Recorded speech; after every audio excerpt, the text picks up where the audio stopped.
Now, I spoke to you about the changes in governance. Let me also say that there have been, obviously in this period, very profound changes in our national security.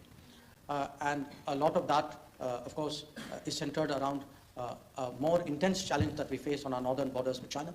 I think most of you would be familiar with that. We continue to have, of course, the problem about cross-border terrorism with Pakistan. But if there is one border and one region which has dramatically improved in the last decade, it is actually eastern and northeastern India. And the reason for that is because we have actually vastly improved our relationship with Bangladesh. We have settled our land boundary agreement with that country. And really, that is an example of where diplomacy, successful diplomacy, has directly contributed to stronger national security.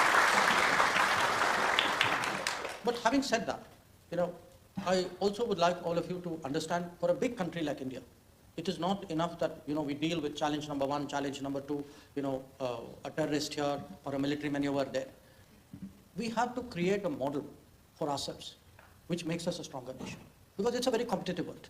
It is a world where everybody at the end of the day is competing. I'm not saying people are necessarily against you, but they will compete with you. And in that world, what we saw during COVID, what we are still seeing today because of the knock-on effects of the Ukraine conflict, is unless we become more self-reliant, unless we manufacture more things in India, unless the core requirements of India are met within India, we will remain vulnerable to outside pressures. This is a very, very sharp realization in the last 3 years.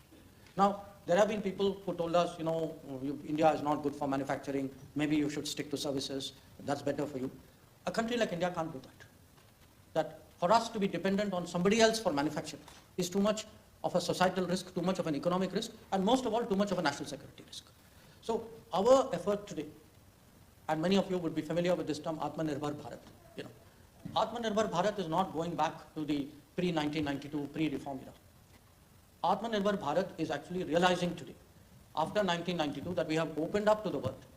But we should not let subsidized goods, non-competitive, people who do not play fair by market rules, to actually come into our economy and impact our businesses. We have a duty also to our businesses, to our manufacturers, most of all to our workers.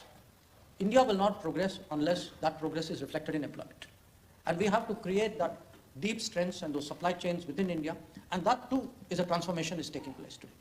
I mean, those of you who have any economic interest will see, and this is in fact one of my primary messages to the Austrian government, that please ask your companies today to come to India and look at investing in India and manufacturing in India, because that is the way you're going to get access to my market.